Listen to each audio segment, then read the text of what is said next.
Back to news. Banakacherla విషయంలో CM చంద్రబాబుపై CPI Narayana hot comments చేశారు. ఏపీ తెలంగాణ జల వివాదానికి కారణం చంద్రబాబేనన్నారు. చంద్రబాబు ఓవర్ యాక్షన్ వల్లే బనకచెర్ల ఇష్యూగా మారిందని ఆరోపించారు. ఆయన ఇష్టానుసారంగా బనకచెర్లపై వ్యాఖ్యలు చేయడంతో జల వివాదానికి దారితీస్తుందన్నారు.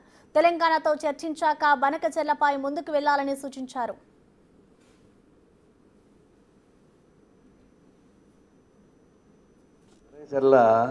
ఇష్యూ ప్రాజెక్టుది చంద్రబాబు ఓవర్ యాక్షన్ వల్ల ఈ సమస్య అంతా వచ్చింది.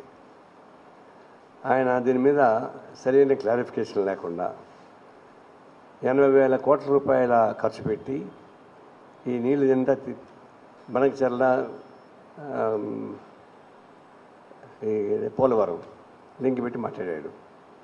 ఆయన మాట్లాడిన పద్ధతి చూస్తే సహజంగా తెలంగాణ కోపం వస్తుంది. తర్వాత ఎప్పుడు అన్నాడు, రేవంత్ రెడ్డి మళ్ళీ తిరిగి దాన్ని ప్రతిఘటిస్తే మళ్ళీ మూడోసారి ప్రెస్ మీట్ పెట్టాడు. అప్పుడేమంటాయంటే మొత్తం నీళ్లు సముద్రంలో పోతున్నాయి, మరి సముద్రం పోయే నీళ్ళు ఎవరైనా వాడుకోవచ్చు కదా, మీరు వాడుకోవచ్చు, మేము వాడుకోవచ్చు, అభ్యంతరం ఏముంటుంది అని చెప్పేసి ఆయన చెప్తున్నాడు. అంటే వాడుకోవచ్చు, కానీ దానికి ముందు చర్చించుకోవాలా.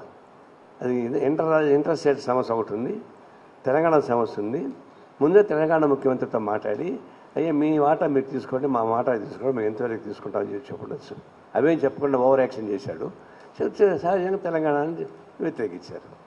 దానికన్నా మించి ఇంకోటి ఏంటంటే, ఆయనకి అత్యంత కరువు ప్రాంతంగా ఉన్నటువంటి హంద్రీనీవా, గాలేరు నగరి, సోమశిల అంటాను, వంశధార, ఇవంతా ఉన్నాయి పెండింగ్ ప్రాజెక్ట్స్, ఆన్గోయింగ్ ప్రాజెక్ట్స్. వాటిని పూర్తి చేయమంటున్నాం. రాయలసీమ మొత్తం కరువు ప్రాంతంగా ఉంటే ఆడ పెండింగ్ ప్రాజెక్ట్ పెట్టుకుని దాన్ని పూర్తి చేయకుండా, వంశాలు పూర్తి చేయకుండా, ఉత్తరాంధ్ర పూర్తి చేయకుండా ఒక్కసారిగా మధ్యకి దోమ లేకపోతే పెరుగు సీటు రాసేట్టుగా 80,000 కోట్ల ప్రతిపాదన పెట్టాడు. అందులో నాకు డిమాండ్ ఏంటంటే, ముందు వెనకబడిన ప్రాంతం, కరువు ప్రాంతంలో ఉన్నటువంటి